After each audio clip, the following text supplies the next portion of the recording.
Hello friends, स्वागत है आपके YouTube channel morning today target में। आज आपके लिए लेके आए हैं सीटेट के प्रीवियस ईयर क्वेश्चन पेपर, जो आपके आने वाले एग्जाम के लिए काफ़ी ज़्यादा इम्पॉर्टेंट है।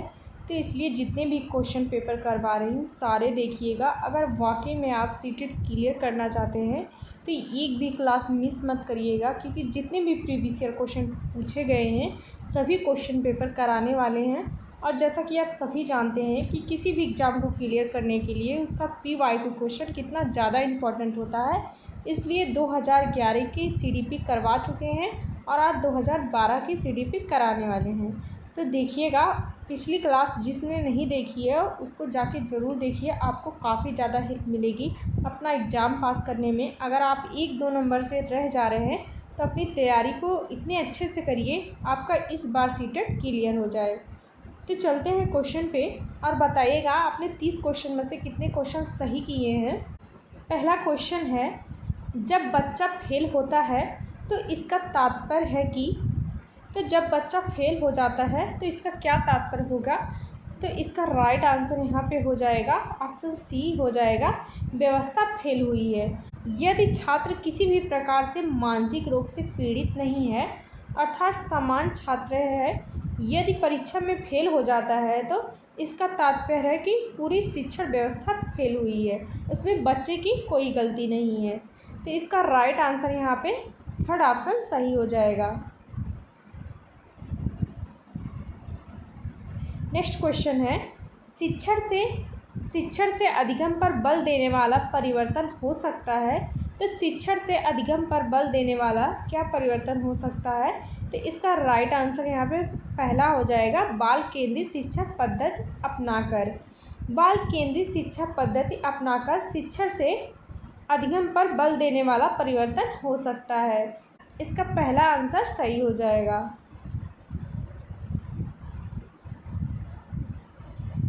नेक्स्ट क्वेश्चन है, बीजों का अंकुरण संकल्पना के शिक्षण की सबसे प्रभावी पद्धति क्या है।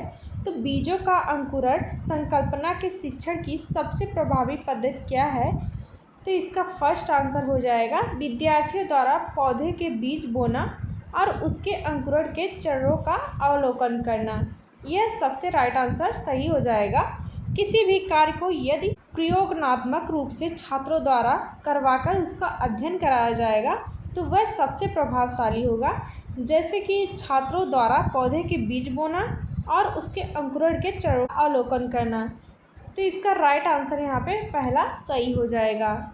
इससे क्या होगा, जब छात्र करेंगे तो खुद करके सीखेंगे तो वह ज़्यादा अच्छे तरीके से सीखेंगे। तो इसका फर्स्ट आंसर यहाँ पे सही हो जाएगा। नेक्स्ट क्वेश्चन है, समावेशी शिक्षा। तो समावेशी शिक्षा का तात्पर्य क्या होता है। तो कक्षा में विविधता का उत्सव मनाती है। दूसरा है, दाखिले संबंधी कठोर प्रक्रियाओं को बढ़ावा देती है।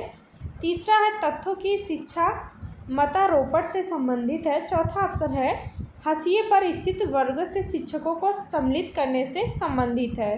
तो इसका राइट आंसर पहला हो जाएगा, समावेशी शिक्षा का उद्देश्य होता है कक्षा में विविधता का उत्सव मनाती है। तो इसका पहला आंसर सही हो जाएगा। शिक्षा का समावेशीकरण यह बताता है कि विशेष शैक्षणिक आवश्यकताओं की पूर्ति करने के लिए एक सामान्य छात्र और एक दिव्यांग छात्र को समान शिक्षा प्राप्ति के अवसर मिलने चाहिए। इसमें क्या होता है, इसमें एक सामान्य छात्र और एक दिव्यांग छात्र के साथ विद्यार्थी अधिकतर समय बिताता है। पहले समावेशी शिक्षा की परिकल्पना सिर्फ विशेष छात्रों के लिए की गई, लेकिन आधुनिक काल में हर शिक्षक को इस सिद्धांत को विस्तृत दृष्टिकोण में अपनी कक्षा में व्यवहार में लाना चाहिए। तो याद रखिएगा, इसका फर्स्ट आंसर यहाँ पे सही हो जाएगा। देखते हैं नेक्स्ट क्वेश्चन। जितने भी क्वेश्चन करवा रही हूँ आपके लिए काफ़ी ज़्यादा इम्पोर्टेंट है, तो एक भी क्वेश्चन मिस मत करिएगा। तो देखते हैं, और जो लोग पेपर 2 लिए हैं उनके लिए SST भी करवा रहे हैं, SST की भी क्लासेस चल रही हैं। और जो पेपर 1 EVS की तैयारी कर रहे हैं, जल्द ही आपको EVS के भी PYQ कराने वाले हैं सभी क्वेश्चन। तो देखिएगा यहाँ पे, किस प्रकार के प्रश्नों को वस्तुनिष्ठ प्रश्नों की श्रेणी में रखा जाता है। तो वह हो जाएगा सत्य या असत्य हो जाएगा। प्रश्नों के बारे में केवल एक लाइन लिखकर यह पूछा जाता है कि वाक्य सत्य है और असत्य है। इस प्रकार के प्रश्नों को वस्तुनिष्ठ प्रश्नों की श्रेणी में रखा जाता है। तो इसका यहाँ पे थर्ड ऑप्शन सही हो जाएगा। नेक्स्ट क्वेश्चन है, निम्नलिखित में से कौन सी प्रगतिशील शिक्षा की विशेषता है? तो कौन सी प्रगतिशील शिक्षा की विशेषता हो जाएगी? तो इसका राइट आंसर यहाँ पे डी ऑप्शन हो जाएगा, समय सारणी और बैठने की व्यवस्था में लचीलापन। प्रगतिशील शिक्षा से तात्पर्य है विषय वस्तु को समय सारणी के अनुसार पढ़ाने में लचीलापन होना चाहिए एवं छात्रों के बैठने की व्यवस्था में लचीलापन लाना चाहिए। इसका राइट आंसर यहाँ पे 4 ऑप्शन सही हो जाएगा।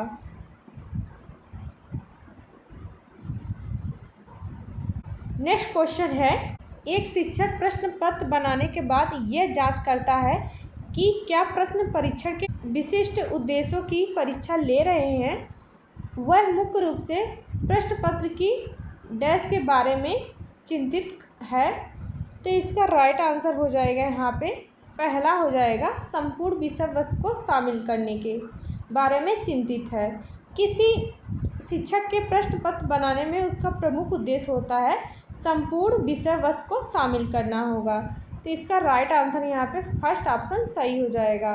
नेक्स्ट क्वेश्चन है, विवेचनात्मक शिक्षण शास्त्र का यह दृढ़ विश्वास है कि विवेचनात्मक शिक्षण का यह दृढ़ विश्वास है कि तो इसका राइट आंसर यहाँ पे थर्ड ऑप्शन हो जाएगा सही, शिक्षार्थियों के अनुभव और प्रत्यक्ष लाभ महत्वपूर्ण होते हैं।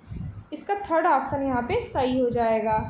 विवेचनात्मक शिक्षा शास्त्र का यह मानना है कि छात्र कोई भी कार्य या विषय सीखने के लिए स्वयं क्रियाकलाप करें और चिंतन करें, तर्क करें तथा अपने अनुभवों को इस प्रकार से संगठित और सामंजस्य करें ताकि सीखने के प्रत्यक्ष लाभ हो सके। तो इसका थर्ड ऑप्शन यहाँ पे सही हो जाएगा।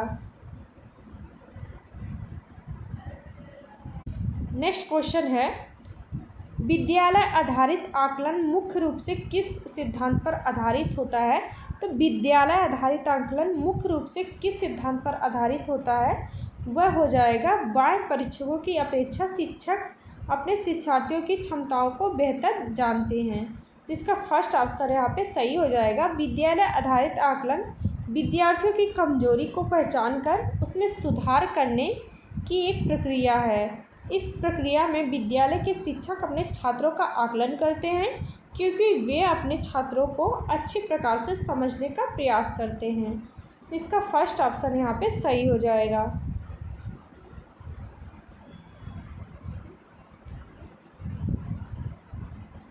नेक्स्ट क्वेश्चन है, शिक्षार्थी व्यक्तित्व विभिन्नता प्रदर्शित करते हैं अतः शिक्षक को क्या करना चाहिए। तो शिक्षार्थी व्यक्तित्व विभिन्नता प्रदर्शित करते हैं तो शिक्षकों को क्या करना चाहिए। तो सीखने के विविध अनुभवों को उपलब्ध कराना चाहिए। तो इसका फर्स्ट ऑप्शन यहाँ पे सही हो जाएगा। यदि शिक्षार्थी व्यक्तित्व विभिन्नता को प्रदर्शित करते हैं तो शिक्षकों को जितना भी सिखाने के तरीके के बारे में ज्ञात हो उससे सभी प्रकार के अनुभवों को उपलब्ध कराना चाहिए। तो यह सबसे अच्छा तरीका हो जाएगा। इसका फर्स्ट ऑप्शन यहाँ पे सही हो जाएगा।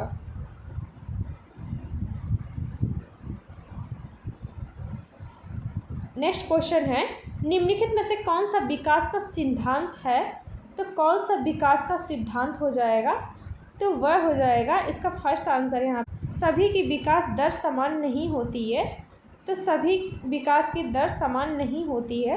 तो पहला राइट आंसर हो जाएगा, विकास की प्रक्रिया अविराम गति से निरंतर चलती रहती है पर यह गति कभी तीव्र व कभी मंद होती रहती है। उदाहरण के लिए जैसे कि शरीर के कुछ भागों का विकास तीव्र गति से होता है और कुछ मंद गति से होता है। तो इसका राइट आंसर यहाँ पे पहला सही हो जाएगा।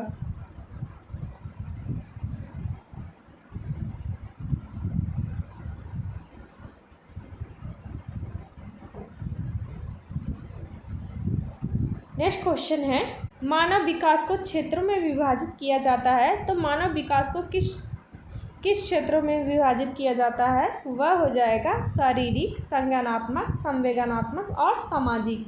तो फर्स्ट आंसर यहाँ पे सही हो जाएगा। यह क्वेश्चन काफ़ी ज़्यादा पूछा जाता है तो याद रखिएगा, मानव का विकास प्रत्येक क्षेत्र में साथ साथ होता रहता है, साथ ही उनमें आपस में सामंजस्य भी स्थापित होता रहता है और वे एक दूसरे के पूरक के रूप में कार्य करते रहते हैं।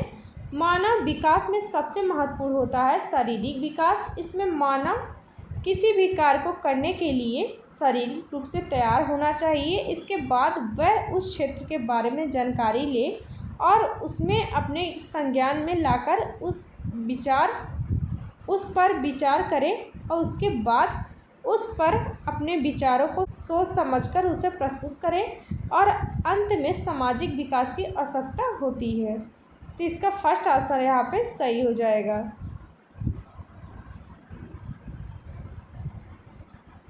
नेक्स्ट क्वेश्चन है, एक शिक्षिका पाठ वस्तु और फल सब्जियों के कुछ चित्रों का प्रयोग करती है और अपने विद्यार्थियों से चर्चा करती है।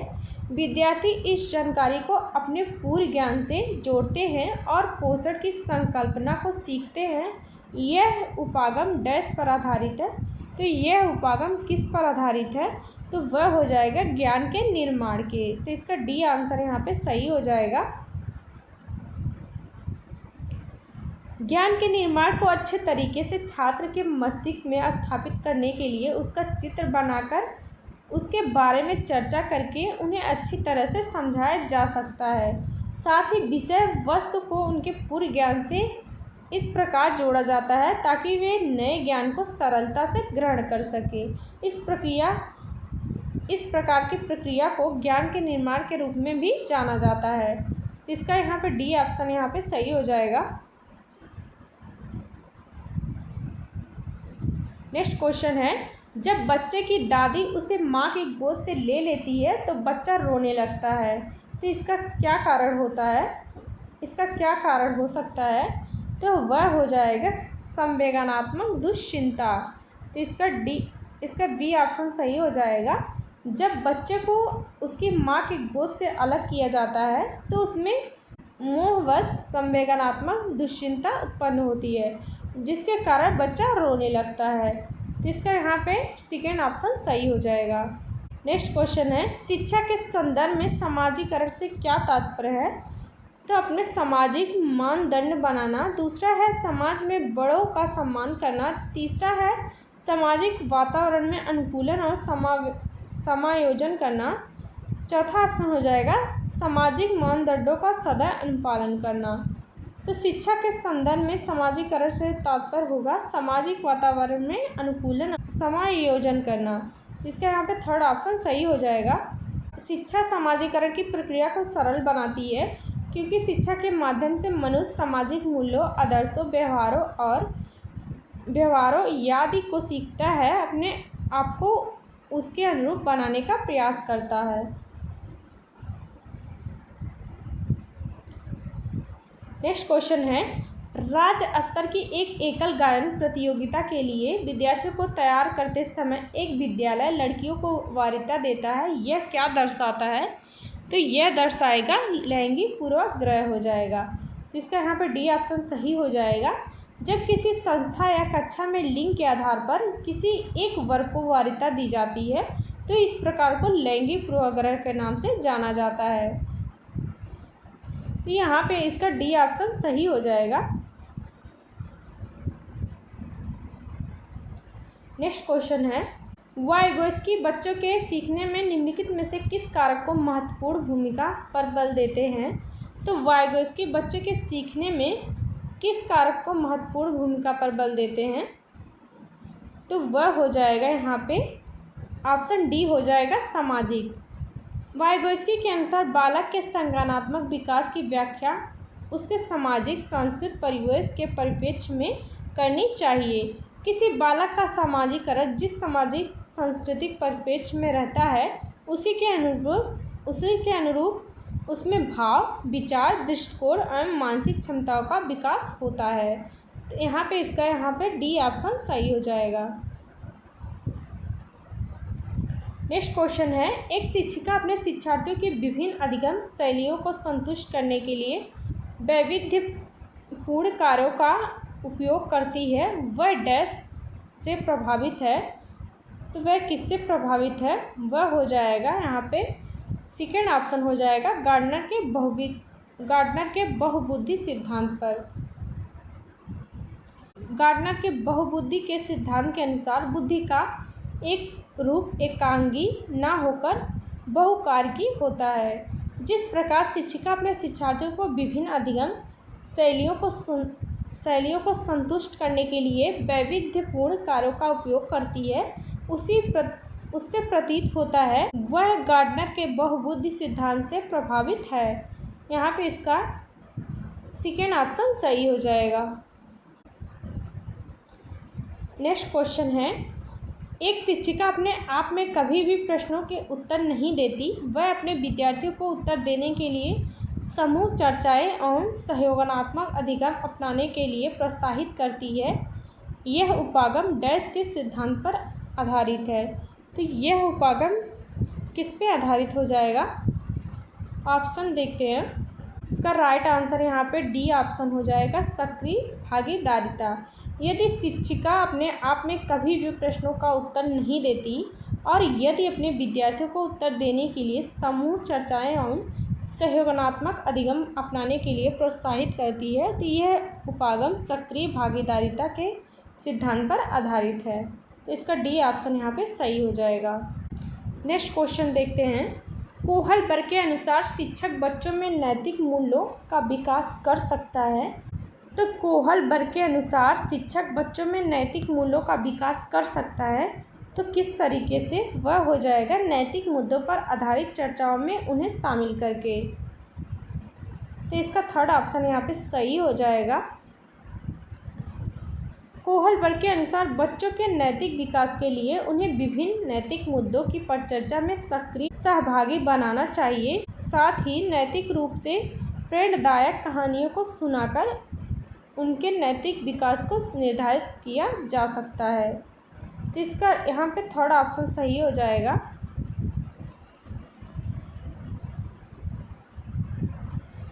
नेक्स्ट क्वेश्चन है, छोटे शिक्षार्थियों को कक्ष में समवयस्कों के साथ अंतःक्रिया करने के लिए प्रोत्साहित करना चाहिए, जिससे क्या होता है, वे पढ़ने के दौरान सामाजिक कौशल सीख सके। इसका थर्ड ऑप्शन यहाँ पे सही हो जाएगा।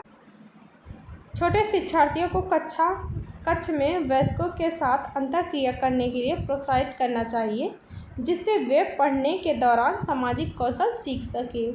इसका राइट आंसर यहाँ पे हो जाएगा, थर्ड ऑप्शन सही हो जाएगा।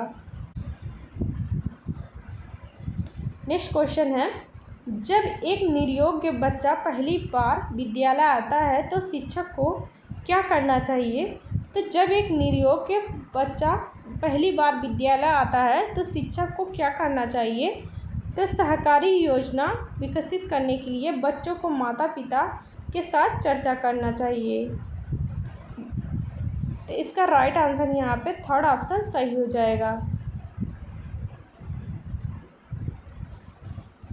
एक बच्चा निरयोग्य बच्चा पहली बार विद्यालय आता है तो सहकारी योजना विकसित करने के लिए बच्चे के माता पिता के साथ चर्चा करनी चाहिए। तो इसका राइट आंसर यहाँ पे थर्ड ऑप्शन सही हो जाएगा।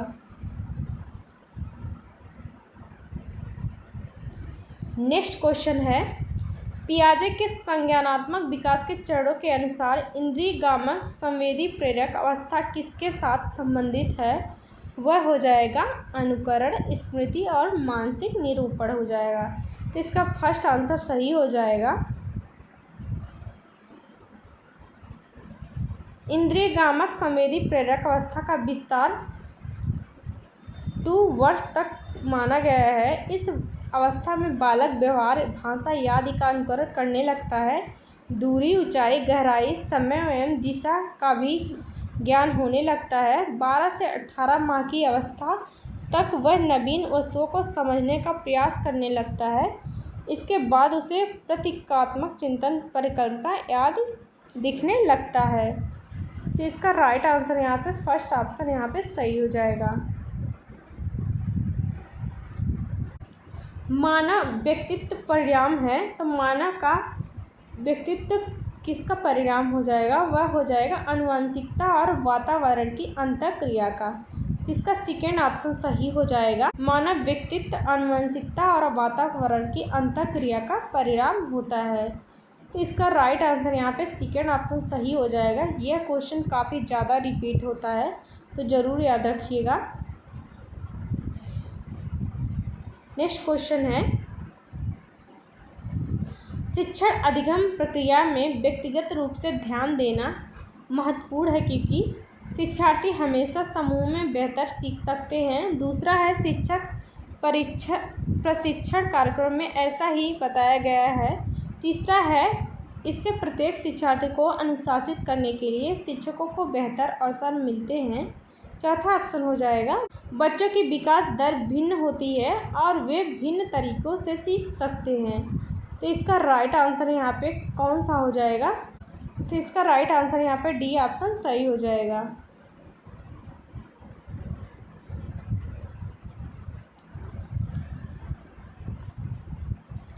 शिक्षण अधिगम प्रक्रिया में व्यक्तिगत रूप से ध्यान देना महत्वपूर्ण है क्योंकि बच्चों की विकास की दर भिन्न भिन्न होती है, वे भिन्न भिन्न तरीक़ों से सीखते हैं। नेक्स्ट क्वेश्चन है, निम्नलिखित में से कौन सी समस्या समाधान की वैज्ञानिक पद्धति का पहला चरण है? तो कौन सा हो जाएगा? तो इसका राइट आंसर यहाँ पे डी ऑप्शन हो जाएगा, समस्या के प्रति जागरूकता हो जाएगा। किसी भी प्रकार के समस्या समाधान का पहला चरण है समस्या के बारे में जानना होता है। इसे वैज्ञानिक भाषा में समस्या के प्रति जागरूकता के नाम से जाना जाता है। तो याद रखिएगा, तो इसका राइट आंसर यहाँ दूसरा सही हो जाएगा। नेक्स्ट क्वेश्चन है, निम्नलिखित में से कौन सा सीखने का क्षेत्र है? तो कौन सा सीखने का क्षेत्र हो जाएगा? तो वह हो जाएगा भावात्मक हो जाएगा। तो इसका सेकेंड ऑप्शन सही हो जाएगा। भावात्मक का तात्पर्य है कि मनोवृत्ति वस्तु के प्रति व्यक्ति में उत्पन्न सकारात्मक भाव यानी सुखद भाव जो अधिगम को सुगम बनाते हैं। तो इसका सेकेंड ऑप्शन सही हो। जब बच्चा कार्य करते हुए उबने लगता है तो यह इस बात का संकेत होता है। तो जब बच्चा कार्य करते उबने लगता है तो यह किस बात का संकेत होता है? तो यह संभवतः कार्य यांत्रिक रूप से बार बार हो रहा है। तो इसका फर्स्ट आंसर यहाँ पे सही हो जाएगा।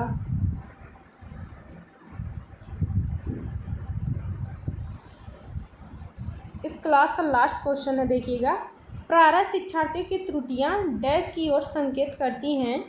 तो शिक्षार्थियों की त्रुटियां किस ओर संकेत करती हैं? वह हो जाएगा वे कैसे सीख सकते हैं। तो त्रुटियां बच्चों के सीखने में काफ़ी ज़्यादा महत्वपूर्ण होती हैं। शिक्षकों की त्रुटियां वे कैसे सीखते हैं की ओर संकेत करती है। तो इसका राइट आंसर यहाँ पे पहला सही हो जाएगा। तो आज के लिए बस इतना ही, मिलते हैं नेक्स्ट क्लास में। तब तक जितनी भी मेरी क्लासेस हो चुकी हैं उसे ज़रूर जाके देखिए, प्लेलिस्ट बन चुकी है, आपको काफ़ी ज़्यादा हेल्प मिलेगी। चाहे एसएसटी हो चाहे सीडीपी, दोनों की क्लासेस चल रही हैं। और यूपी टेट की जो भी लोग तैयारी कर रहे हैं तो यूपी टेट के भी पीवाईक्यू करवा रहे हैं, तो वो भी क्लास देखिए, एक भी क्लास छोड़ना नहीं है। तो आज के लिए बस इतना ही।